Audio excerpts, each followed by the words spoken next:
just mic'd up with Mikey Mahtook. Got the boys in. I got Lloyd. We got J. Mitch. We got Jackie Boyd. He tried to jump up, and he might have knocked it in. Good timing. Let's go. What a start to the Monday. I mean, I'm from Lafayette. My boys will come in and say, oh, God. So me and Joe on the ground. I got Joe in the headlock. And he's sitting there. He's punching me in the stomach. Like, punching me. Here, is everyone saying around, who here thinks Chico can practice today after having 5 full beers? And he goes, Chad Jones, right? Chad doing 6 minutes. For 7 minutes, right? Chad's like, no, man, I don't think Chico can practice today. And I was like, I look back, I'm like, Jesus Christ. I saw you there. You were more fucked up than me. On the spirit plane had some issues, I think. She was sleep farting. you heard her or you just thought it was her? I sat right next to her and I smelled it. Whoa. What was that? Time for the show.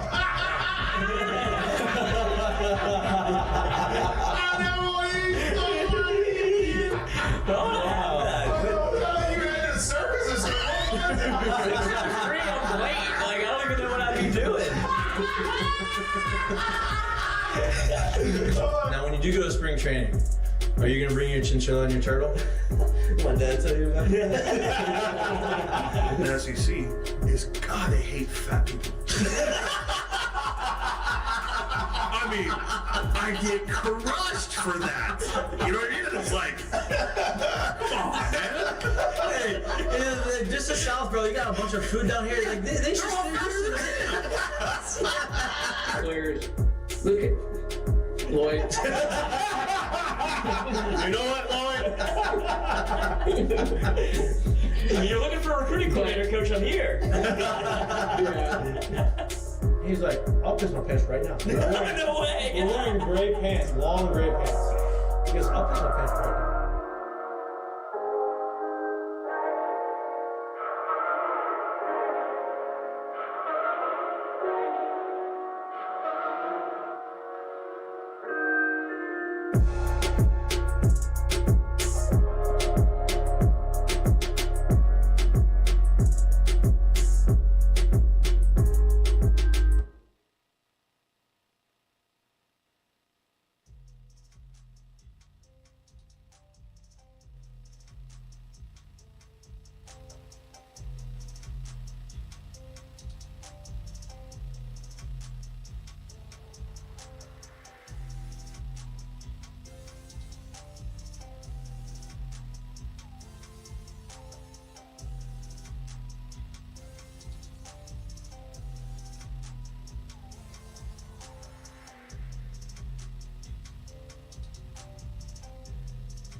Hello. Welcome back to Mik'd Up. Today is Friday, May 2nd. We have a banger of a show for you today, as we always do. It is Friday. It is Feel Good Friday here live at our studio from Indigo, indigopapers.com. Go check them out. Another beautiful weekend. Listen, stress-free weekend as far as going to the field. You don't have to worry about sitting through rain delays. You can sit at home, right? And there's a couple things that we can offer you from this show to make your stay at home a little bit more enjoyable. One, indigopapers.com. They have a lot of things that kind of, bring your relaxation to a point where you feel real good, right? And they have a bunch of seltzers that taste really good, also make you feel really good. They also have tinctures. They also have flour. They also have a lot of things. Anything that you really think that you want, they have. Indigopapers.com. Go check them out for all the goodies. Fine products. All the goodies that you want. Mik'd Up, is it Mik'd Up 15? is the promo code for 15% off. We have another promo code. If that's not your thing, and you like to sit back, relax with maybe a little whiskey in your hand and a nice stogie. New partner of us, Bocock Brothers Cigars, LSU-themed cigars, as you can see right in front of us. As you can see right above us, you got some really cool boxes. Really, really high-quality cigars. Bocock Brothers Cigars, official sponsor, one of the official sponsors of LSU, first tobacco sponsor of LSU. Go give them a shot. You can find their products on BocockCigars.com or LSUCigars.com. Mik'd Up 15 is the promo code. Use that at checkout for 15% off anything you get. That should make your weekend even more glorious than it's already going to be. But Speedball it. A little indigo seltzer, little tobacco rush. Nightcap with the tobacco. Yeah. No doubt. Got a big show for you today. Obviously, a lot of LSU baseball talk. LSU's on the road this weekend at Texas A&M. Texas A&M, a team that's playing a lot better baseball as of late. Even coming off a 3-game sweep on the road last weekend against Texas. One-run losses. Going to be a tough matchup. Obviously, they're desperate for wins to position themselves for a postseason run. LSU is in a position to, they're in need of positioning themselves for a better postseason ranking. We're going to get into that preview of that. We're also going to talk around the SEC. Last weekend, Texas on the road finally against Arkansas gets smacked by Arkansas 9-0. Arkansas is coming off 3 straight series losses. Take the first game against the number 1 team in the country who has only had 2 SEC losses up until that point. Now they have 3. We're going to talk about that game, talk about some of the other SEC slates. We got a full house, sort of. Full house via the internet today. Me and Lloyd holding it down in studio at our studio in Indigo Papers. We got Jay Mitch out there in his studio that is up and coming over there in Tejas. And then we have the newest member of our Friday show, Chris Phillips, founder of SEC Unfiltered. You may know him because he has been all over the social media world with his vlogging of his weekend in Alex Box in Baton Rouge, which was great. Chris, we appreciate you being part of the squad every Friday. Welcome back to the show. I know you missed us. You couldn't stay away from us for too long. Boys, I appreciate it, man. I'm honored. I'm honored to have the opportunity, and excited. It's good to chat with you guys again. Jay, Mitch, Mikey, producer Lloyd, what's up? What's up? It's good to see you. Hey, on occasion, by the way, every Friday is a good Friday. Oh, hey! Rally Pillow Friday. Hey, I got him on it. Rally Pillow Friday for back. So every single Friday for you guys, we're throwing in the Rally Pillow. I love that. Look, here's the deal. There we go. Start the weekend. There's a lot of research on nicotine saying it's actually good for you. Obviously. Hey, listen. When LSU wins the all, don't forget about the Rally Pillow. That's it. Don't forget about it. Everybody was giving us a little shit for telling you to go to George's. George's is a Baton Rouge staple. It's been here for a really long time. Classic. There may be some place that other people prefer, but part of the context was, hey, the show ended. I'm hungry. I don't want to spend too much time. I need somewhere good, fast, and very Louisiana-centric, and I thought we nailed that. I loved it. I thought it was great. Jay, how we doing over there, dude? We living, baby. Friday. Weekend, we here. It's ball going tonight. A little ball going last night. More ball going tonight. We good. No traveling for you this weekend, which is nice. You get to chill at the crib with the wife. I don't know about that. Don't speak too early. I might get into this A&M game tonight if the weather kind of holds off. We'll going to A&M. Right around the end of the show. You're going to the game. Yeah, you're not going to Charlotte, is what I mean. You're not flying out. You're going to be in the vehicles, not in the airplanes. Yeah.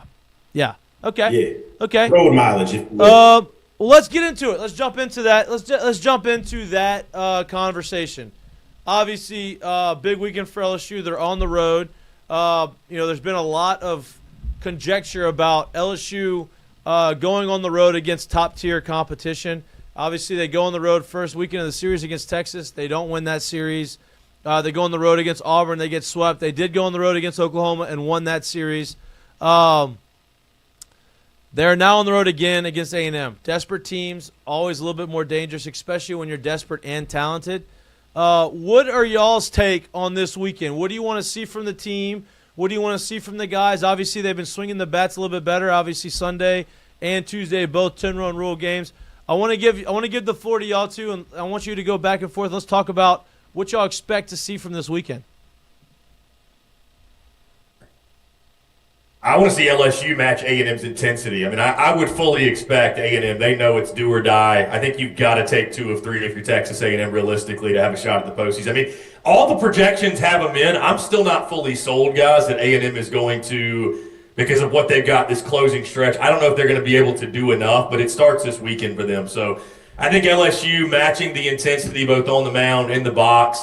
I think especially on the mound because you look, A&M's got 3 real dudes with Prager, Lampkin, and Patton. So it starts tonight, obviously, with Kade Anderson. And so I in a hostile environment, what should be hostile at Bluebell, I just want to see LSU carry that intensity from last weekend, that confidence, that swagger, and bring it into A&M. They do that, I think they should have taken 2 or 3, but it's going to get rowdy starting tonight.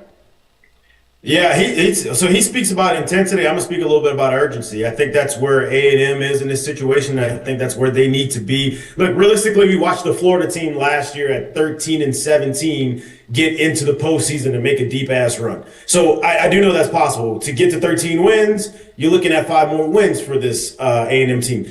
I do think they can do that over the next 3 weekends. So I think that they have a chance of being in. I think that they're kind of in a spot of being there. Obviously, you can't go cold here. They need it, but they understand, like, here's another weekend at home, an opportunity to protect your home field. You're bringing in a very good ball club. This is an opportunity for you to kind of get over that hump. The hump that you kind of couldn't get over, 1-run-ish ball games on the road at Texas. Those are the things you expect to be able to kind of help you out at home. So if they're able to play that same kind of ball at home, this is going to be a tough weekend for LSU. So I expect them to kind of come there urgent, ready, and willing to go, and I expect that place to be charged up a little bit this weekend.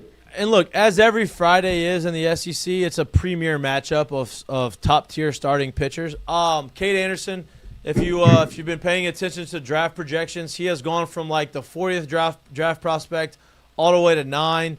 Ryan Prager has been there for 3 years. Feels like he's been there for 10. He's on the bump. He's, his numbers aren't as good as they have been, but he has been really good as of late. Different type of pitcher that they're going to face compared to what they saw last weekend with the super power arms from Tennessee. But it's going to be an interesting matchup between two really good pitchers, two really good left-handed pitchers, and I think Kade Anderson specifically is the perfect guy to go into a hostile environment and try to quell the – is quell the right word there? Mm-hmm. Yeah, quell the intensity or quell the energy. Like the animal? What's that? Like the animal? If you say quell like the animal, then you're from like somewhere in the sticks. Quail. I don't know what the fuck a quail is. Quail would be the internet. Would be the animal. Quell. Quail. Yeah, quail would be the internet. I mean, the animal. How Quell. do you spell both of them? Press, extinguish, or put an end to something. There you go. Quell is quell. Good word. That was good word by you. Pulled that out of thin air. He's pulling him. He's pulling a Lloyd right now. That's what he's really doing. Yeah. This is a Lloyd move. Yeah, I pulled that out of nowhere, but it's okay. I think he's a perfect guy to quell. There we go. The energy and the intensity that is going to be budding Friday or tonight, especially out in Bluebell Park, because not only is it an important series for A&M and LSU, it's against two teams and two fan bases that don't like each other at all, right? Since A&M got into the conference, it has been a hatred between LSU and Texas A&M, and so Kade Anderson continuing to do what he's been doing, I think I'm looking forward to seeing that. And I'm also looking forward to seeing LSU's offense and how they approach Prager. Because Prager's, as a veteran, he understands how to pitch in the SEC. He understands how to have success in the SEC. He's going to mix and match. He's going to locate. He's going to try to get you chased out the zone. I'm interested to see what the approach is from the LSU's offense. Yeah, when you speak about approaching how how do you attack Prager? Prager is one that uses your strengths against you, right? Like, he's able to mix pitches. He's able to actually locate. And when he's on, he does that extremely well. So he's someone, You know, we talk a lot about like being aggressive in the box, but selectively aggressive, right? Like he's one you have to truly be selectively aggressive against, and you cannot be afraid to use the backside of the field. He's probably going to make you have to do those things, whether you're left-handed or right-handed. If he's on, once again, he's one of those guys where you have to be okay and understand, like, he doesn't truly have blowout, wipeout stuff to beat you. It's understanding that, hey, I may only get one, maybe only one or two in the zone, but he's going to try to get in the zone early, and he's one of those guys that is very good at extending the zone without having to go so far beyond which is competitive pitches, if you will. Yeah, guys, I was taking a look at the numbers from last year. I know it was a different lineup, but a few guys that you'll probably see tonight throughout the weekend, but specifically tonight against Prager. Larson went 2 for 4 against him. Bear Jones went 2 for 4. Stephen Milam went 2 for 2. So these guys have experience, but Prager obviously kind of the last of a dying breed of a true pitcher. Like Jay Mitch was saying, he's not going to blow you away with velocity, but when he's on, he's on. We've seen him do it at the highest level, obviously. So it's going to be a great matchup. And I thought last weekend the approaches by LSU games 1, games 2, give credit to those guys from Tennessee, but they weren't great. Got a lot better in game 3, and then obviously you carried the momentum in the midweek. So, yeah, I'm really intrigued by the LSU offense if they're going to stay hot. I know a lot of people are pretty pumped that you just said that Milam was 2 for 2 off of Prager last year because Prager has been, Milam has been scuffling a bit. I think he was 2 for his last 25 at some point in the game on the midweek. I don't know what it ended up being. Those 2 hits were a homer and a double against Tennessee.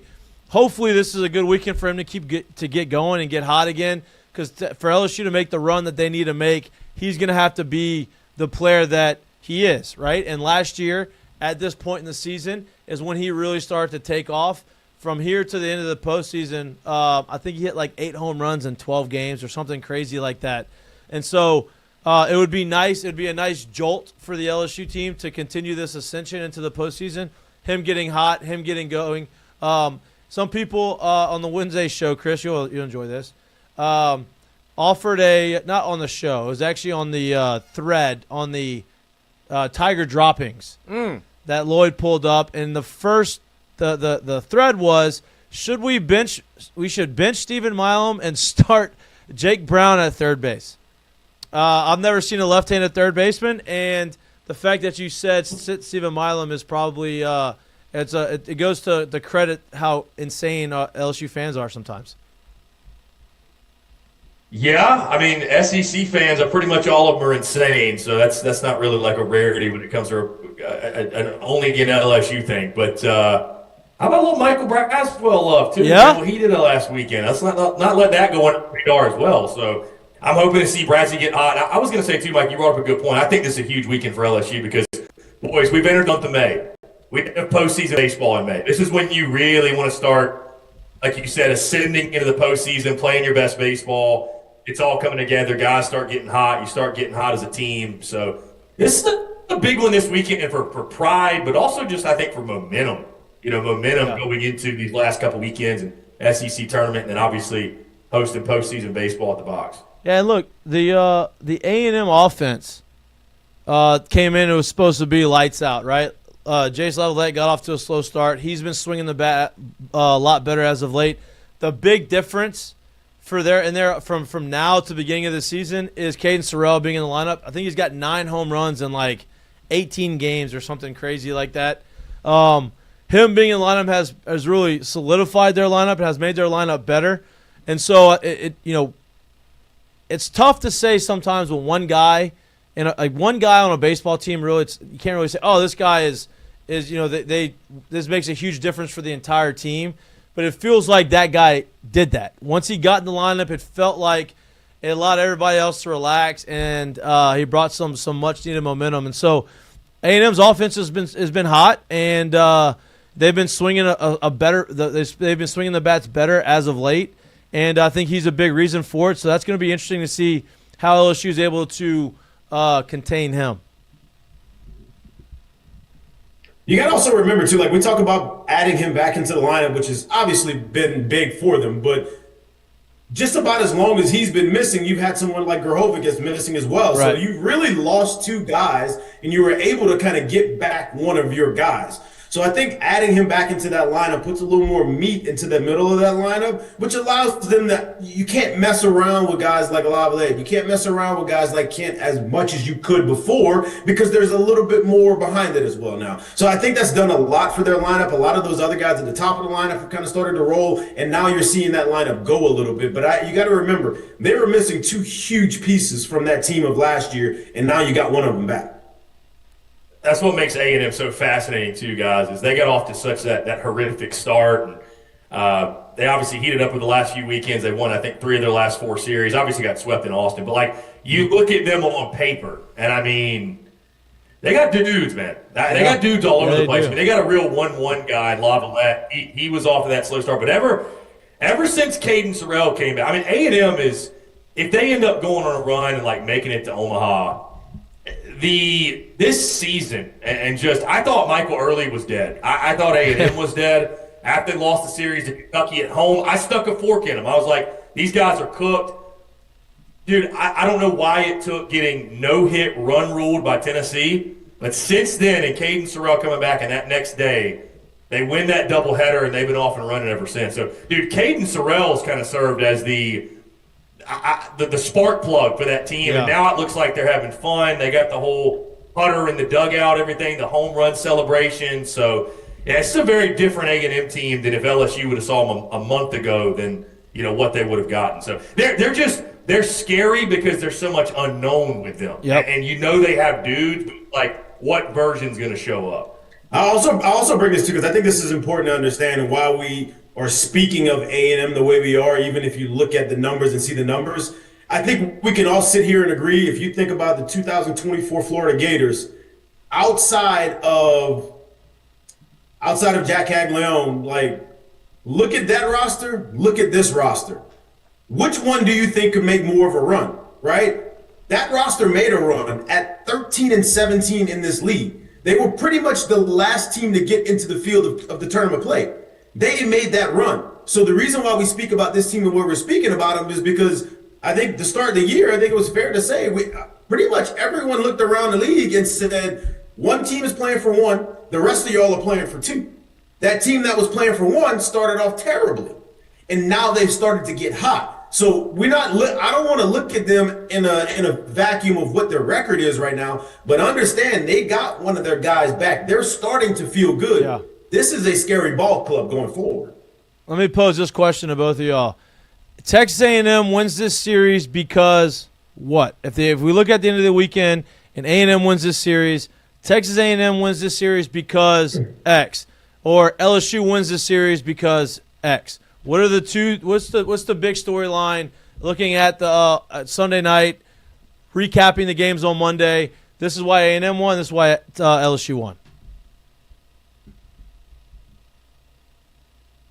I would say dominant starting pitching, as low-hanging fruit as that is. I mean, again, they've got 3 legitimate horses in Prager, Lampkin, Patton, like I mentioned. I mean, those are 3 real big-time dudes. And, I mean, if it comes down to a game 3, right, is it going to be Case and Evans, right? Is it going to be, somebody else? Who's going to – and I think it's – and I haven't seen – so forgive me. I'm sure LSU's dropped a week in rotation. I'd imagine there's a TBA in the Sunday roll, or did they name a starter for that? No, it's going to – yeah. So, TBA.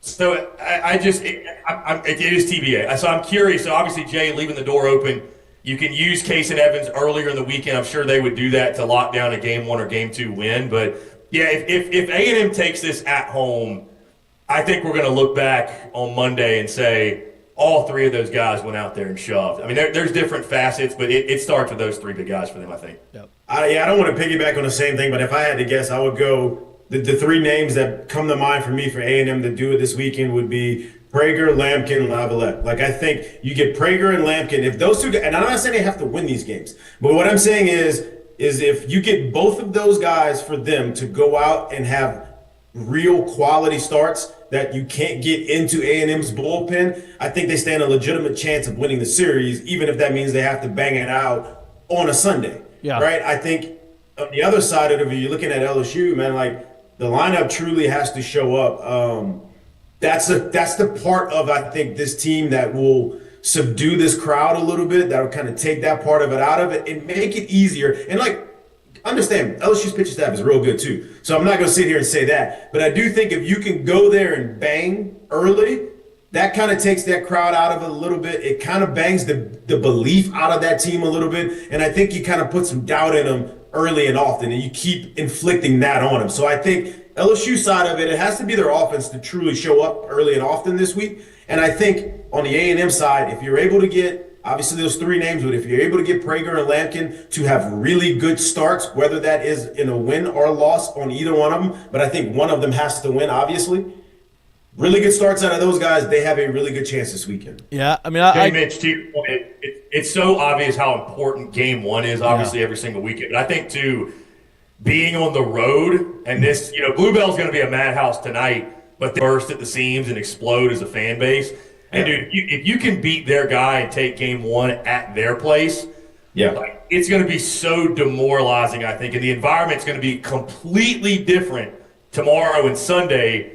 Kind of like versus, it gets a great start to Prager. They're going for the series win tomorrow night. Like, you're going to put yourself at such an advantage. Because I still think A&M, I don't know about the team themselves. They're not going to speak on that. But as a whole, I just think about where are they at mentally from the standpoint of they got hot for a few weeks, but it's still kind of, there could be here we go again kind of feeling with them. So I think if you can go out there and, like I said, Jay Mitch said, just bang it around a little bit, take game one, I think just from a mental edge perspective. Well, and once again, too, realize, too, like I said, bang it around. And I don't mean you really have to beat them 10-2, but I mean, like, you literally go out there and you bang the ball around, you kind of beat it out of them. And the reason why I say that is because look back a week ago. I'm going to be honest with you. I know if I'm on that team and I'm in Texas, I'm in College Station right now as an Aggie, I still feel damn good about myself, man. We went toe-to-toe on the road with the number one team and literally came out with three one-run losses to a damn good team. That doesn't beat anyone down. Yeah. But if you go and beat it out of them tonight, that beats people down. Yeah. That gives them that, oh, shit, here we go again feeling. Yeah, that's what you have to go and do. Yeah, and look, I agree. I think that when I asked that question, the one thing that came in my mind was, obviously A&M starting pitching is their strength right now, and for me it was, hey, get them out early, right? Offensively for LSU, have to make them work the counts. You have to get them out of the game early and get to the bullpen because that has been for majority of the year their Achilles heel, right? The starting pitching has been good, but their bullpen has given up runs, and on the other side, LSU cannot afford to give out free passes and easy big innings, right? You can't allow these guys just to get on base consistently and force and not force them to beat you. You can't beat yourselves by giving walks and hitting batters and throwing the ball over the place. And it's very similar to what y'all said. Obviously, pitching wins baseball games. You've got to have timely hitting. And like Jared said, instead of banging around scoring 15 runs, that'd be awesome. Obviously, if LSU scores 15 runs, they're going to win all three games. But if you can swing it, you can work counts, you can get on base, you can continue to put pressure on these pitchers, and you get them out of the game early into the bullpen, I like LSU's chances of winning the series. Garrett Curiel, a big key, I think, this weekend. Yep. Table setter at the top of the lineup. Yep. How can he stay hot? I think he's a huge key for LSU. Yeah, it's going to be a fun series. Obviously, it's going to be. I think it's going to be back and forth early. There's going to be someone that's going to take advantage of it. Hopefully, if it's LSU. Now, talk about hot, right? I want to get around a little bit of the SEC. One game last night on ESPN2. Arkansas reeling. They've lost 3 straight series. Crazy part is they lost 3 straight series and they're still 14-7, right? So it shows you how good they started the season. They're going through their gauntlet. These next 3 weekends are an absolute battle for them. They played Texas, who has seemingly had a horseshoe up their ass, and they're a good team, very good team. Not taken away from them, but they have won a lot of these games that could have gone either way.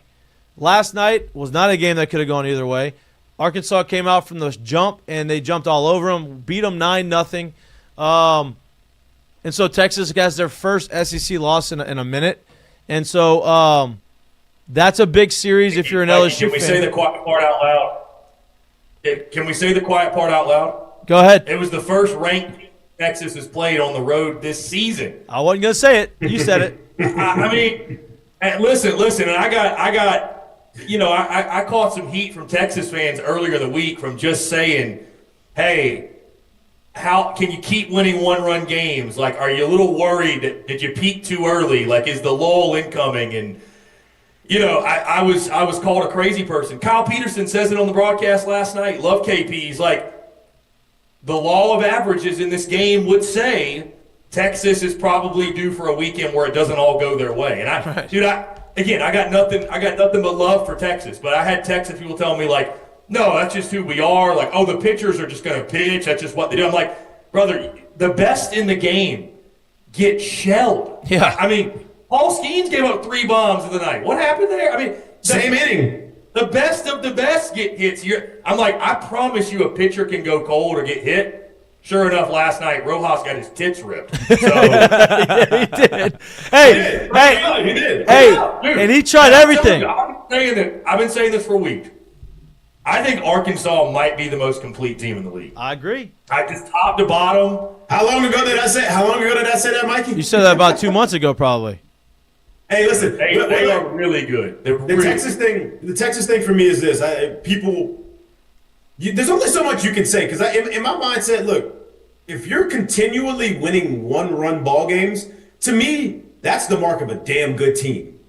The problem with it is they did it to a tune where we have not seen any bit of a cold spell from them at all this year. So a lot of people will look at it being like, well, they're doing this. How you gonna say they're not that good? Well, I know they're doing it with only like 5 arms. They're doing this. How you gonna say they're not that good? Well, I know they're doing it by hitting as like the number 9 or 10 team in the league.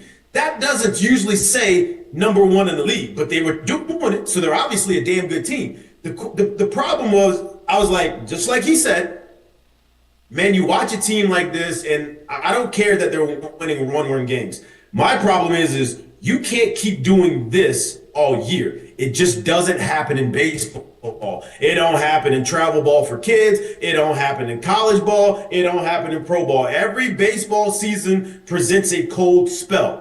When is it going to come? The law of averages says is if you got 19 wins and 2 losses in the SEC, you better hope that shit comes soon because you don't want it to flood into the back end of May. And now we're seeing like, all right, have you reached that spot because you got your brains beat in last night on the road, and like Chris already talked about, at the first ranked road game you've played all year, what is it going to look like going forward? Zach Root was James, absolute nails. I told you. Said this on the timeline. I mean, like you said, you want to get cold now. The best thing that could happen for Texas is go through a little week or two, get your licks in now. Because like you said, I mean, it'd be great to go 27-3 in the league or 26-4, but buddy, you get cold that first weekend, that last weekend in May. Yeah, it's all for naught, right? No so doubt. like, take your. That's why, like, I think LSU went through a little lull at the perfect time, and like we'll see moving forward, but. Yeah, you'd rather get that shit out of the way late March, late April than late May. 100%. This is the perfect league to take some losses, to understand what other good teams look like, to understand what you need to do to beat good teams. This is not any league, but really this league. Like, it's tough to go 27-3 in this league and think that it's just going to keep rolling. Like, go ask that Tennessee team of a couple years ago. I think they had 24, 25 wins. Ask them where they ended the season at and how that felt. And they felt like, and a lot of people talked about them at the time, like, this may be the best team we've ever seen. Well, shit, years later, what do they have to show for it? Who really remembers that team? Right? And, like, that's where you don't want to be. So, like, taking your lumps in this league, it doesn't mean it's not a bad thing, but it's one where it teaches you how to grow as a player, as a team, and come together and be able to push yourself through the back end of that season. No, without a doubt. And look, the one thing that Texas did they didn't do many things good, right? They only got 2 hits. They gave up 9 runs. The one thing they did well is they used one pitcher that they really count on, and that's Rojas. He's out, right? He's done for the weekend. They threw a guy who only had 10 innings on the year. He went out there and threw well and was able to get him through the rest of the game. So now, looking forward to the next 2 games of the series, they don't have a ton of pitchers that they want to rely on, but the guys they do want to rely on, they have available. So it'll be interesting to see what happens. Obviously, Arkansas knows that they have to go out there and they got to play well and they got to continue to win games because they've lost 3 straight. Zach Root was unbelievable yesterday, right? It was the first time that I really watched him from start to finish. 8 innings, 11 punches, and he had complete total control of the entire game. This is fresh off him getting shelled last week, too, because he didn't throw great last week. Yep. That changeup he's got is just nasty. It's nasty, man. Nasty. Riojas tried everything. He tried the ephus. He tried the sidearm. He tried everything he could do. Usually when that starts to happen consistently, we're not in a good spot. Like, if the ephus is if I'm going to the ephus a little too much, I'm searching for something. Didn't really work out. Trying to find it. Yeah, trying to find it. But we'll see what happens. There's some other slates. There's some other games on the slate this weekend that have some big implications. Ole Miss, to me, is a sneaky one, right? Ole Miss doesn't have a high ranking. They think they're ranked 23rd. They're playing at Oklahoma, but they are 12-9 in the SEC. I think this is a big series for them. If they can go and win this series and put them in a position maybe to get a top 16 regional host, I think this goes a long way for them. The Alabama-Vanderbilt series, I think that same conversation happens there. And then you obviously have the 3 big ones in Auburn, Tennessee, LSU A&M, and Texas, Arkansas. What are some of the matchups that y'all like or y'all interested in watching throughout the course of the weekend? I just wanted to highlight, too, really quickly, Mikey, just the depth of the middle of this league. There are 7 teams that are between 10 and 12 SEC wins. I mean, It is, we're seeing the latest projection. 7 teams are projected as hosts. 13 are projected in. I think 4 are projected as national seeds. So there's so many every week. We got like the 1 or 2 headliners, but there's so many good middle of the pack series that I think in any other conference would be the headliner of that weekend. It's like, oh, no big deal. We got a top 20 showdown in Nashville, but nobody's really even talking about it with Vandy and Alabama. But you mentioned Ole Miss, Oklahoma. I do think it's a big one for both sides. Weather's going to warm up a little bit in Norman, which for them is like low 70s, but it is going to warm up. I think Oklahoma offensively is going to come alive. L. Mitchell Park's not exactly an intimidating atmosphere, but I picked Oklahoma. I like Boomer Sooner, but it's really a coin flip series because I like that Ole Miss team too. The Kyson Witherspoon Hunter Elliott matchup is going to feed families. Because I think Kyson's one of the best aces. I mean, the only reason obviously he looks at LSU is because Kade Anderson just pitches, one of the best games probably of his career. But Kyson's a real dude. The thing with Oklahoma, they have to win game 1s because the starting rotation, games 2 and 3s have been, Malachi Witherspoon, his brother's been kind of up and down, and beyond Kyson, it's been a little all over the place. But, dude, they're going to run. They're going to put pressure on you. And then what does Riley Maddox give Ole Miss? He's been very hot and cold for them. They're game 2 starters. So I like Oklahoma at home, but that's one that I think could go either way. Yeah. So I'm gonna throw this series out there. I'm gonna be honest with you. I probably won't watch a single damn pitch from it, but I do think it has huge implications on the weekend. This team's gonna finish out their year with Alabama at Alabama, which if this weekend doesn't go well for Alabama, it's gonna be a very do or die weekend for them next weekend, and then they're gonna finish out playing against A&M. You got Georgia going to Missouri this weekend, and Missouri's 0-21. Georgia's sitting right there, that number 9 seed, right? I think it is so paramount for that Georgia team to be a national seed. I think this weekend goes a long way for that happening if they don't sweep. And I think they really need to sweep. And I think, look, like I said, I won't watch a single pitch of it because I wouldn't put a dollar on it that they won't sweep. But in the event that they don't, I do think this is a huge weekend for them because of what they have going forward. And I don't think that team, I just don't think they play really well off on the road. So if they're not playing in Athens, if they don't have that national seed, who are they on the road? And I think this weekend it's going to go a long way for them getting in that spot. It sounds like Mitch, Georgia minus 4.5 tonight on the road. It sounds like, and I'm not saying you're going to pick it, but it sounds like deep in your gut and in your loins, you feel like Missouri's may sneak a win against Georgia. That's what it kind of feels like from your. Well, 0-21, it got to happen at some goddamn point. Like, you go from being, listen, hey, if you're an 0-21 team, you go from being like, damn, this sucks, Why do we keep showing up to the point where you just like, man, to hell with it? And you really start leaning into let's get one. And they start living and dying on pitch after pitch, hit after hit, out after out. Like, they got to get one. They're not going to go home with none. So I feel like that's where they are right now as a team. And, like, you're getting a different energy than what they probably give in the middle of the year if you really look at it. There's a different pressure now playing Mizzou because nobody wants to be that team that gives them their first SEC. No doubt. Nobody. No doubt. Yep. It's just because it's going to be a story.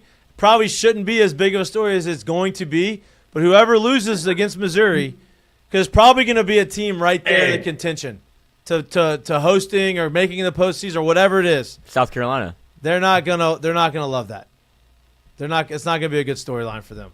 Thank God for Case and Evans. 7-6 Saturday. I know, but that was early on. It wouldn't have been as bad. Dude, they'd be highlighting their one win. Weekend. Yeah.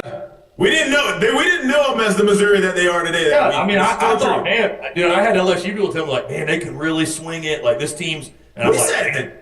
Yeah, we talked about it a lot because they played LSU well in the past. So we were like, look, I'm just saying, I'm throwing it out there. Like you said, thank God for Case and Evans that weekend. Thank God for Case and Evans a lot of weekends. Yeah. Right? I think we're going to be looking back this week and say, thank God for Case and Evans again, because I don't know what his role is going to be in this weekend, but it's going to be important. Whatever it is, whether it's out the bullpen. Listen, if LSU has a chance to win the series on Saturday, he's pitching. Like, that's just, I think that's going to happen. He's going to pitch whatever you need to do to win the series, and you figure it out on Sunday. If that game's out of hand on Saturday, I think he's starting on Sunday. I think that's what Jay's mindset is. Here's a question. Here's a question. Based on what you're able to get out of Kade Anderson, and one would assume Zach Coward, is it out of the question that he pitches tonight? No. I mean, I don't think so. I mean, because to have him for Sunday? I guess historically, outside of last weekend, he's been that first guy out the pen behind Anderson for the most part, depending on the game and the situation up until last week. So, yeah, I mean, I don't think it's inconceivable that he could throw tonight. I think it's situation based, but I think you throw your best available if you get a shot. Yeah. I'm with y'all on that too. Like the reason why I posed the question is because I want to kind of give some awareness to LSU fans. Like, don't think that Case and Evans is penciled into Sunday or coming in tomorrow or maybe just being the second. But like, there is a world I think where you could see all three of those best arms throw tonight because I think Jay's putting a huge emphasis. Really huge emphasis on winning tonight. Yeah. Do we see the secret weapon, Devin Sheeran? He's coming. He's coming soon. Listen to me. Oh, let's go. We talked about this. Weapon. I can't imagine Jay putting a kid out there, his first outing in the SEC on the road, coming off injury. I can't imagine him throwing him in the SEC game in the fire like that. I'd imagine he's going to throw a midweek first and then kind of get into the SEC. But shit, who knows? Chad Jones did in 09. He hadn't thrown it since high school. Throw him in the close game in the bottom of the 8th inning. You never know. But he's gonna pitch at some point this year. Well, yeah. Also remember, like, Devin's not a freshman. Like, he's gotten his feet wet in college ball before. Like, we don't know who he is mentally. Like, he may actually be built for that kind of a situation. So I don't think it's out of the realm of possibility at all. Actually, we kind of do know what he's like mentally because Jake Brown kind of insinuated that he's just a ball player. He doesn't think much, apparently. Love that. He just goes out there and just throws the pill, which, look, you need that. Got to have that, especially out of the bullpen. Just throw, baby. Just throw. Hey, see it, throw hard. Nuke Lelouch, accept those strikes. Not we already have the Nuke Lelouch. Yeah. We already have that guy. We already have that guy in Jacob Myers. But, it's going to be – he's going to pitch, and I think he's going to be a difference maker at some point. I don't know if it's going to be this weekend though. Ideally, I would like the offense just to come out there, swing it like they have the last couple of weeks, and then make it easy on the staff. That'd be amazing. That's what you always hope for. That's what you always hope. And we don't have any travel curveys this weekend, right? We don't need another Michael Early, Nick Mingione situation. We do not. No, I think they took the bus. So I think you ended to win it all weekend. Yeah. Yeah, I'm good with that. I need that. I hate the travel curfew. It's terrible. Jared, the travel curfew affected y'all in 08, Georgia, right? 08. We had a travel curfew game against Georgia. It was actually the Georgia team that had the Gordon Beckhams and the Rich Poitras and like guys like that on it, the Josh Fields. Yeah, they came to us. They beat us Friday, Saturday. It was actually, if you think about it, it's the crazy part about it. That was actually the series that started the 23-game winning streak. They came to us and they beat us Friday, Saturday. On Sunday, I think we had like a 9-2 lead in like the third or fourth inning, and somehow they came back and tied it. We go into like 13 innings, tied, don't win, tie ball game. So they basically swept us with a tie, and everybody after that game we got a new one torn, and then things turned around. That's what happened. Yeah, that's literally how it happened. Sometimes you need that. Hey, makes me wonder, like, is that what happened to A&M? Like, did Michael Early jump in him after that 10-run rule on Friday night? Like, because teams don't make those kind of changes if you ain't had like a look in the mirror type of moment. Like, what was that moment? Yeah. If that was the point, J. Mitch, I'm wondering why did it take so long? Was losing to Kentucky not enough? I mean, I think it was, and I think maybe that's what boiled it up. He said, hey, you know what? Maybe they'll show up on Friday night against Tennessee, and it wasn't that. He said, oh no, this is off. Training wheels are off. Are we as a show, as a group, are we gonna try our hand at another parlay? Group parlay? You're here. I like to do it. I'll throw some dollars on it. Save your money tomorrow. I'm gonna do it all weekend. I think I might have 3 straight this weekend. I'm gonna win all 3. 1, 2, 3, 4, 5, 6, 7, 8, 9 game parlay. No. I'm not gonna do that. That'd be awesome though if we won. 8 game. If we won all of them, that'd be great. All right, everybody. You know the deal. Everybody's got to pick a game. All 4 of us. I do have a question, real quick. Yeah, of course. Before we get away from the LSU conversation into the deviant behavior. I don't think we're ever going to get away from it. I think that we're going to get back and forth. What we were just talking about. We're too ADD. In a scenario in which LSU loses tonight. Okay. And then is down Saturday. 1-run game, 2-run game. At what point, if you haven't used Case and Evans, do you decide to pitch him or throw him if you're losing? Because you don't want to burn him on Saturday if you can start him on Sunday, but if you have a chance to where you think you could keep it close, like you've seen him do that before, you brought him in when LSU didn't have a lead. I think it's happened one time this year. And so if you get into that spot, does it become... Yeah, it was only a 1-run ball game, too. Yeah, but that's what I'm saying. If it's a 1-run game, if it's a 2-run game, is there a world where... I don't think you see him come in unless it's a lead. No. Tie game or lead. Yeah, tie game or lead. Because then that's when the I disagree. I think it's the same kind of situation. I think he, if you've gotten both of those Friday and Saturday starters out in Prager and Lampkin, like I wouldn't be surprised if you saw maybe a 1-run lead by A&M late in the Saturday game, depending on how late in the Saturday game, that you could possibly see Case and Evans coming in that game as well. LSU wants this series. They don't want just one. No doubt. I'm going based. They feel good enough about their team in terms of how they swing it, especially when they put it together, and who can also show up any given day out of that bullpen. I think they feel pretty good about the team on a Sunday. Hey, we have a chance to go and do it here. And I think they want series where they want one game. And also, it feels like every time Case and Evans comes in the mound, it kind of gives a jolt of energy to the offense because of the way he works, how quickly he works, how much he attacks, like kind of his mindset on the mound. Right? Look, they did. The reason I say that is because they did not throw him last week on Saturday with a 1-run deficit in the 8th. It was 3-2. They didn't put him. I thought they were going to put him in the top of the 8th, but they did not. And it did. I mean, obviously, Tennessee ended up scoring 6 runs, and so that's the only reason I say that. But if it's a 1-run game and Jay sees the momentum and he says, like, I'm going to put this guy in there, he's just going to stop him and he's going to bring this jolt of energy, yeah, I guess I could see that happening.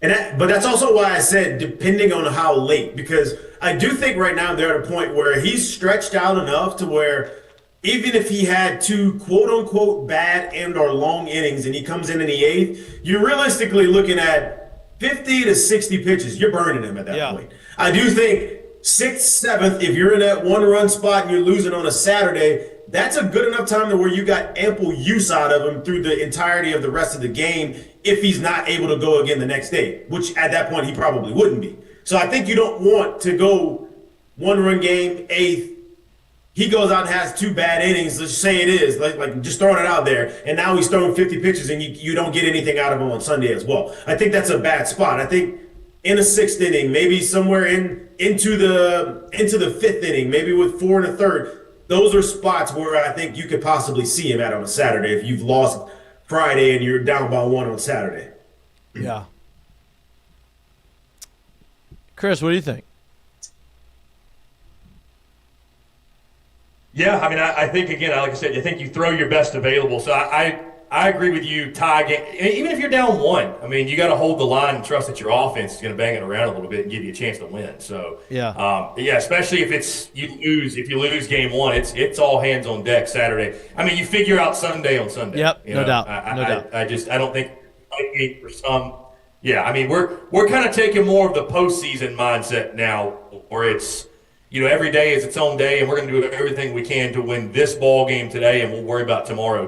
Obviously, you don't want to screw yourself for Sunday or even for Saturday early in the series, but yeah, I mean, I think unless it's a situation where you're down multiple runs, if Kade Anderson is the guy, man, I think that's the one you go to. I was just looking back at last year, and again, what does last year mean? But they knocked Lampkin out in 3 innings pitched last year, so I think you have confidence going in this weekend that you're going to it a little bit. I mean, they're going to, again, and that's all relative, right? I'm not saying swing it like you're going to score double-digit runs against a Prager or Lampkin or whatever, but, yeah, you can knock out 4 or 5 against the starter. I mean, I think you're in a pretty good spot. And like I said, if you need to got to hold the line, I mean, I think Kade Anderson is one of your best options, if not your best option. Correct. Right now. So, yeah, I don't think there's no mindset of saving him for any, again, made-up scenario on Sunday.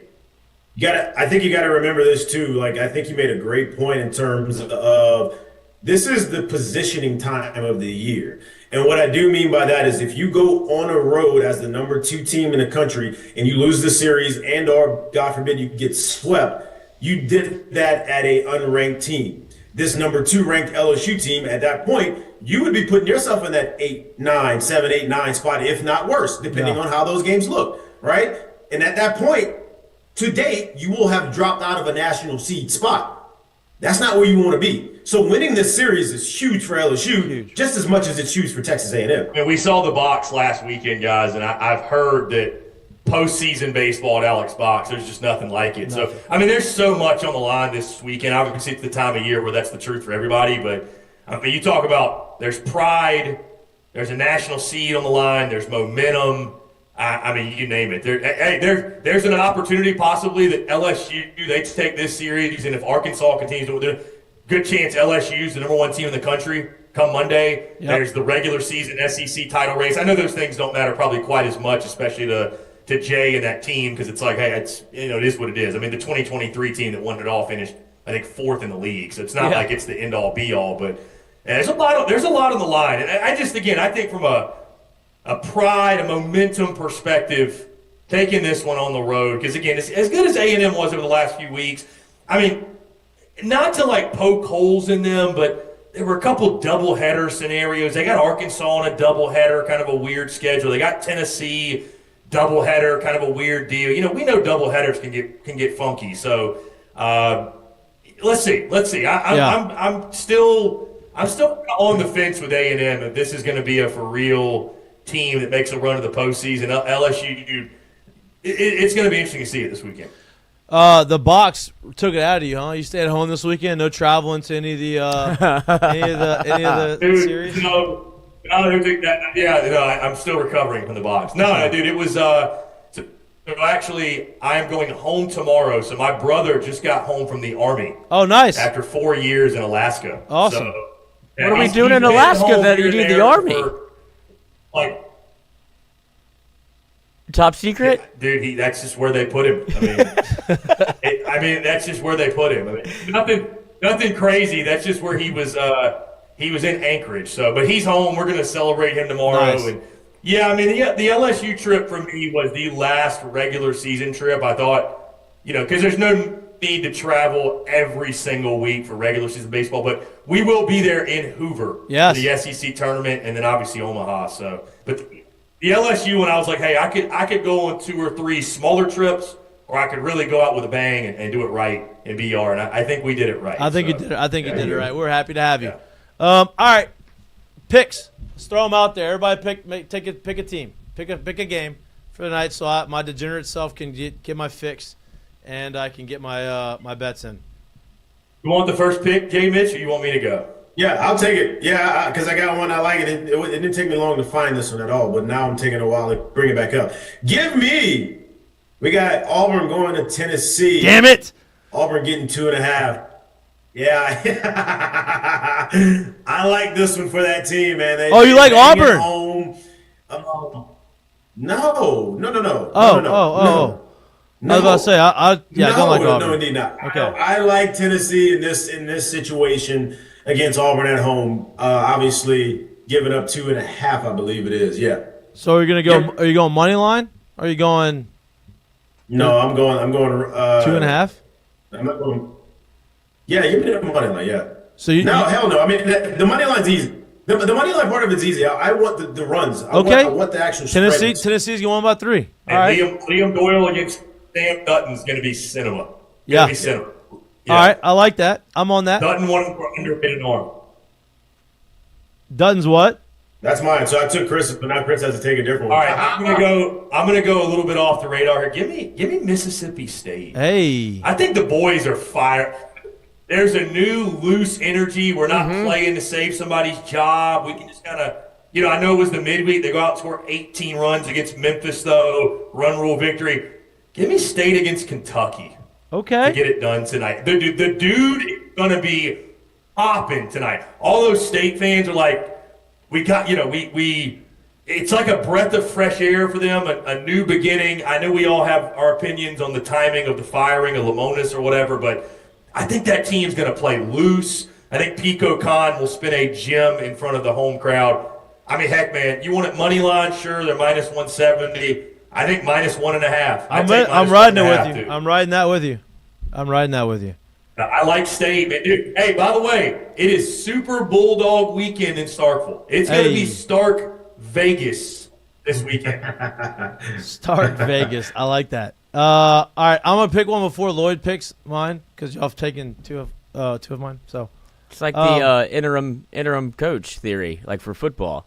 Yeah. Like you always get the next week. The next week after the interim coach, after the coach gets fired, you pick him. I will not be shocked. If State gets hot and makes the postseason. I will not be shocked at all.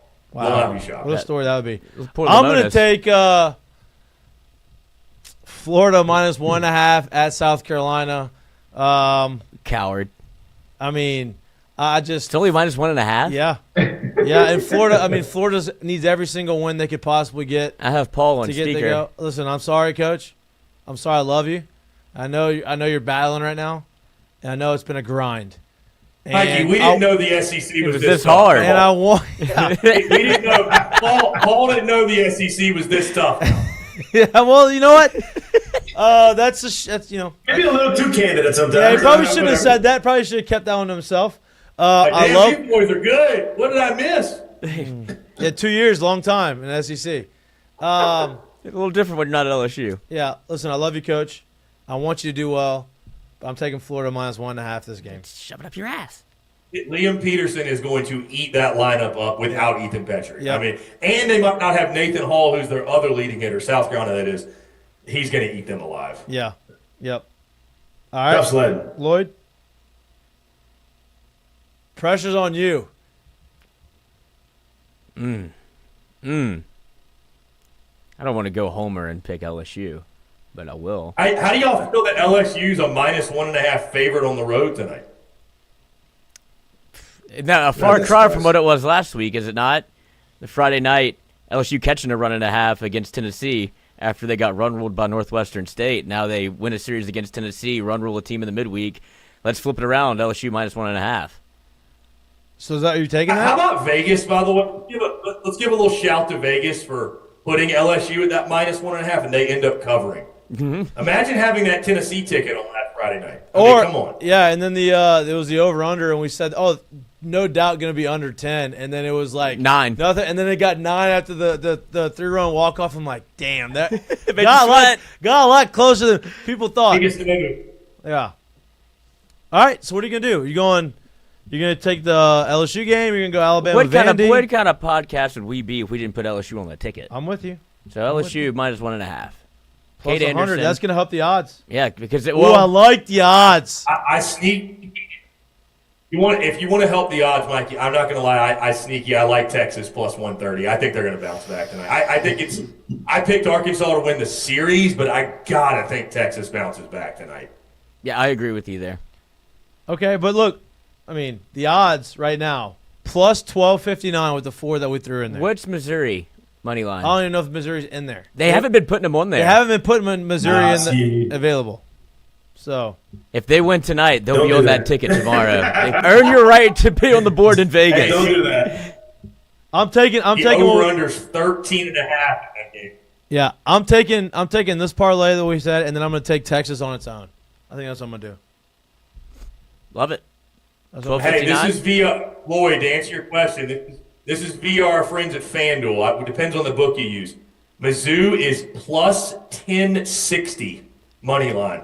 Take it. Who wouldn't take those Wow. odds? Plus 1060. I mean, That's insane. they have a pulse. They're going to put a baseball team out there. Wow, plus 1060. Like David said, they got to get one at some point. Just let's start hammering the money line. Start chasing it. Easy. Hey. Double down. Because it hits once and it cashes. You hit No once. doubt. No doubt. Yeah. I like those odds. I like those numbers. You could bet it 10. You 1080. could bet it 10 times and still win money. 1080. That's We outrageous. just threw a 4-way parlay in there that was 12-something. We got money line on one squad. That's 1060. All I know is this: if Mizzou gets to the last weekend 0-27, they play Mississippi State. I probably will bet Mizzou money line all 3 games because it's like there's just no way they go 0-30. Well, right? They yeah, have to win one. that too. But there's going to be a series. I think is it next weekend, Missouri, South Carolina. Yep. No, Mizzou is at 2 weeks. A&M, It's 2 weeks. I believe. Oh, so did they already Oh, play? no. 2 weeks. South Carolina's playing LSU in 2 weeks. No, I know they. Whether I thought Missouri and South Carolina I thought played it- at some point. Mizzou, I thought it was Missouri, South Carolina next Mizzou week. does not have South Carolina. Wow, do Lloyd? They are Georgia at A&M, Mississippi State at home. Oh. Hey, by the way, their last home series, they are doing like a whiteout promo, summer kickoff, and then senior. You got to win on senior day, man. Come on. You imagine 0-29, it's senior day. Boys are going to get them one, man. The summer promo, the boys already in summer ball, if you ask me. Oh, See you in Cancun. Man, 30. already on the beach somewhere. What you talking about? 0-30 would be that'd be tough. That'd be tough for the Quite a boys. feat. I think they were pushing new records and new territory when they were like 0-18. So like get to 0-30 is tough. Has it ever happened? Not 0-30, but just winless in the conference. Nobody's going to beat it. No, that's what I'm saying. Like they were pushing new territory. I think 0-18. Oof. So like where they're at right now is uncharted. They're already in swimming in waters we've never seen the bottom of. Hey, if you're going to break a record, break it. Yeah, right. Put your name in the Do it record big. books. Nobody's going to remember that 1-29 team, but we'll all remember the 0-30. That's a team. You might great as well. point. Yeah. It's a great Which, point. by the way, not that this is like it's not like Dog Mizzou Friday, but I mean, do you think about it? Last year, their basketball team goes 0-18 in conference, and they might have their baseball team go 0-30. I mean, insane. Tough. And their Tough. football team doesn't Tough. look like they're going to be very good next year either. I'm not saying they're going to go. What are they doing in Missouri? Apparently, Drinkwitz says this is the most talented team he's had, which I call bullshit. I mean, come on. You lose Luther Burden, you're better. Come on. Yeah, you lose Luther Burden and your quarterback who's been there forever. And you're better? Come on. Come on. I don't trust Eli Drinkwitz after I I'm saw sure y'all him saw swing a golf their club. AD this week made the most obvious statement of all time when he said, "Yeah, we're not investing in baseball the way we should." It's like, bro, your stadium is Phi Delta Theta Stadium. Like, no shit. Which, by the way, unbelievable move by the Phi Delta Theta people. Hey, let's just be the namesake of the Why not? stadium. What a great move by I them. mean, it couldn't have been a very expensive check to write. No. I'm just like looking at these numbers for Mizzou, and I really look. Once again, I'm really not trying to dog them. I don't think I really ever seen anything like this. If you took the difference of their ERA and the team that's right above them as a pitching staff right now, that difference is still only good enough to be the 7th ranked pitching squad in the league. They'd have a 4-2 if you took that difference between them and the team that's right above them, which is, I believe it's South Carolina. Damn. Like, that's tough to be. It's tough to have that bad of a year. It's tough to struggle that much for the course of the year. And it's only that number is only larger in conference right now. So, damn. Yeah, they're on an 8-game losing streak right now. So, yeah. Yep. Tough sledding for the Missouri Tigers. But, sorry. Figure it out. Ain't won a weekend ball game since March. I mean, there's no Mizzou baseball fans tuned into this show or any show for that matter. So who really cares? They forgot they had a baseball team. I mean, what's their average attendance? Like 40 people? Yeah, probably. It's the Cleveland Indians in Major League. They got those 3 out there banging the drum. Oh, Phi Delta Theta goes to every game. I would love to know what those 3 look like. I would love to know what that 3 looks like right now. Yeah. And the shit that comes out of their mouth in the game. Oh, No my doubt. God. At Shout out to this the point, you team. got to stop charging them to even get in the game. Just let them in. Seriously, free admission, free beer, free everything. Let them pitch. Free everything. Need you. I'm a big grow the game guy, so some people will say I sound anti-grow the game when I say this, but I'm sure y'all have seen, there's more than a few ACC teams that literally do free admission to baseball games. And I'm just like, grow the game. Yeah. But, man, you're kind of in a serious program when you have to do free admission to get anybody to go. Yeah. I know Pitt does that. I think Boston College does that. I'm just like, dude. Well, there's a You combination. speaking about grow the game? Wait, you speak about grow the game? I had this idea. I would say I had the idea, but I had this conversation this past week with someone. And so the SEC football championship is a one-off, one-day event, truly. Like for the most part, the teams are going to show up there probably 2 or 3 days before. They'll practice there and they'll play there. But it's truly a one-off, one-day situation. Do you think that you could truly start growing SEC baseball and college baseball if the SEC tournament wasn't just in Hoover? If you actually started taking it remote? If you basically took the NFL model and what they do with the draft? Think about the draft when it was at Radio City Music Hall to the draft now. And what it looks like when the draft is in city. Well, Jay Mitch, selfishly, I'm moving to Nashville in literally 2 weeks, so please put it at the Sound Stadium. I would love that. Maybe if it's there. I would agree with you. I mean, I will be making my first trip to the Hoover Met in a few weeks, so I'm excited to see it. And there's a lot of tradition with it. I know there's a lot of purists that probably say it belongs there, but I'm for it, man. Why not? Yeah, Let's definitely. change it up a little bit. Yeah, definitely be. Get different eyeballs on it for sure. The Hoover's. NFL draft was bringing more to just NFL fans when it was in Radio City Music Hall. Yeah. Now that it's going on the road, it is an absolute revenue-growing event for whatever city it's in now. Hoover's Just the truth. Hoover's going to fight their ass off. Yeah. Not to lose that thing because that brings in so much money. Oh for yeah, them. of course. Yeah. Yeah. Yep. But it would be interesting. I'd like to go to Nashville. I love Nashville. Hey, did you guys like playing at Hoover? Did you like Hoover? I loved it. Are you asking college Jared or are you asking professional ball Jared? Because we had 2 different experiences. Oh, there must be a different answer then. Oh, of course there is. In college, it's a great venue and they do a great job for the SEC tournament. That is without a doubt. So I got a chance to play in that stadium before they built the stadium downtown for the Birmingham Barons. And my first experience with the stadium was coming in for the tournament as a college. So when I first got promoted to Birmingham, I'm like, oh shit, yeah, that place was dope when we played there. And I showed up and I'm like, hell no, this ain't the same stadium I'm playing in. So it's a different experience. But for the SEC tournament, it's a great event. They do a really good job with it. They take care of the things that need to be taken care of. The players have a great experience there. I love it. I think it's the best tournament in baseball, in college baseball. Obviously, Omaha is what it is because it's the national championship. But I think that tournament, is more fun than Omaha in a way for the players. All right, we got our bets in. We've got our baseball conversation in. It's time to finish off the show with our seggies. Lloyd, did you come prepared today with our mistake? Boy, did I.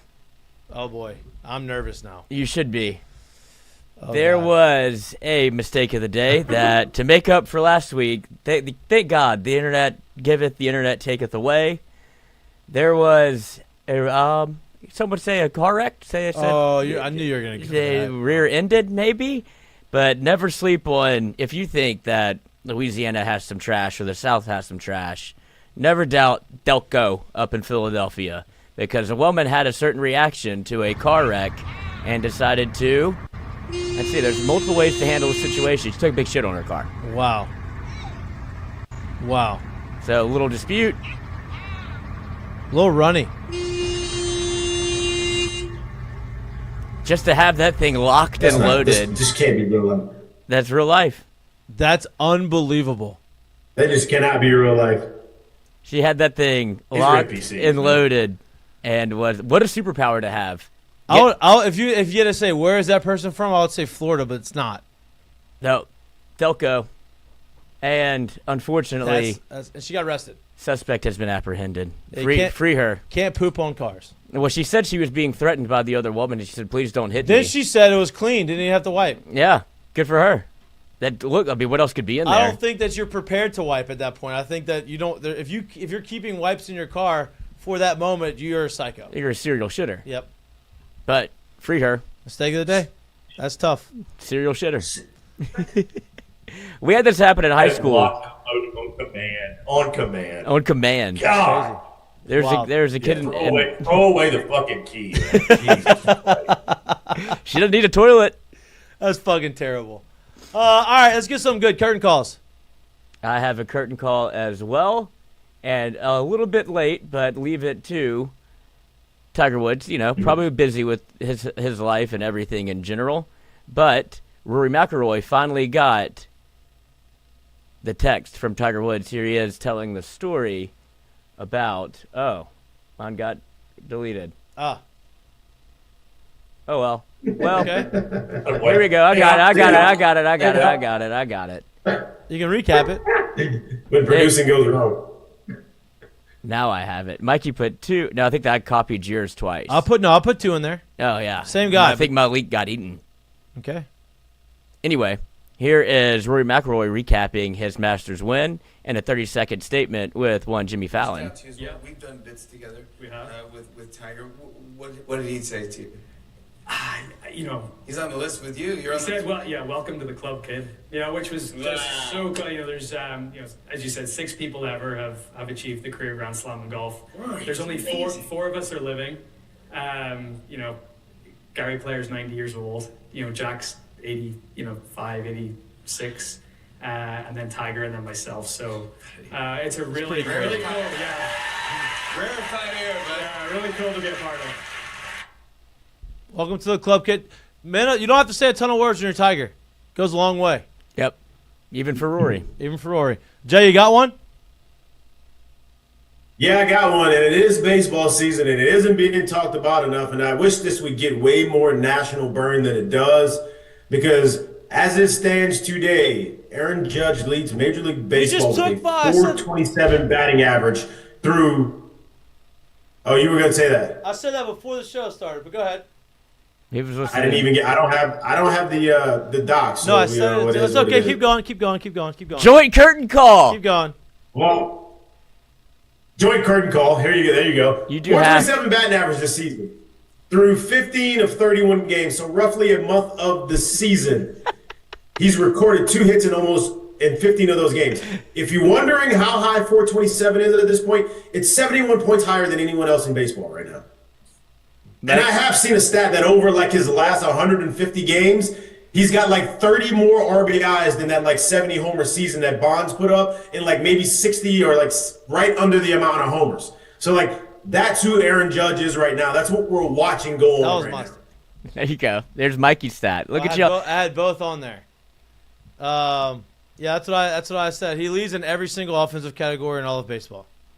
He's number 1 in every single category. Test him. And he won the MVP last year, and he started off last year hitting like 200, and he once came back and won the MVP. Now he's hitting 427 to start the season. I know it's a long way to go, but what a year. Jay Mitch, I'm so glad you did that because I thought about doing it just to make him upset. I said it before the show. out loud, this is my curtain call, so nobody steal it. So I was definitely going to steal it, but this is serendipitous. Even You better. must have been on mute. I didn't hear it. You must have been on mute. I didn't hear it. What? I said it. Everybody was in it there. I said, you must have Chris. been on mute. I didn't hear it. Huh? Chris, you got one? Beer and Judge. I got one. I'm going to go for directing. It's a few days late. It's not really late because we just dropped we just got fresh off the Baton Rouge trip. We just dropped the vlog a few days ago. Curtain call for my girl, Daily Joy, who was the orchestrator of one of the greatest trips of my entire life. When I came during football season, I was there Friday through Sunday. It was like drinking water out of a fire hose. I had a great experience. But I've had a lot of fun trips since then, especially late March. I was in Gainesville, and Florida really rolled out the red carpet. And Joy got so tired of hearing about that and seeing that. She was like, all right, we're going to make sure Baton Rouge puts on a damn show. So, I mean, dude, I had, the last time I was there, I had the LSU experience. This time I had the full-on Baton Rouge experience, combined, obviously, with the box and the baseball weekend. But shout out to Joy. That trip would not have been even 1% of what it was without her. Appreciate it, Joy. She was the engineer behind all the spots. The vlog wouldn't have been nearly as epic. So curtain call for Curtain Joy. call. We appreciate Joy. Curtain call. Appreciate that LSU hospitality hits different. That Yes, it LSU does. hospitality hits different, man. Yes, it does. There you go. Yes, it does. I'm glad you had a good How time. about this, by the way? Here's an honorable mention for you. So I'm on with our guy Blake Ruffino, AYS Sports. We do a weekly show called To Your Point, where we talk about kind of everything, SEC, off the field, kind of like this show. I mentioned on that show, I said, man, I'd love to come back to Louisiana and go down to the swamp. And he's like, no, you wouldn't. I was like, no, I really would though. I want to get on an airboat. I want to see the bayou, really, truly. So some guy DMs Blake. He's like, hey man, tell Chris to come down here in June or July or whatever. We'll go on the airboat, but we'll take the helicopter. And I don't even know what this guy's talking about. He's like, we'll take the helicopter. We'll go get gator eggs or something. And essentially he sends him a video, and they're flying this helicopter probably, 40 yards off the ground, and you see this fucking 15-foot gator in the swamp, just swimming up, crawling up on the floor or whatever. So your boy might be down. I don't know. That's pretty awesome, actually. I've never experienced that. I know. I want to see the bayou. I'm trying to get down there get down in the thick of it. I can show you that. Take some video. Document it.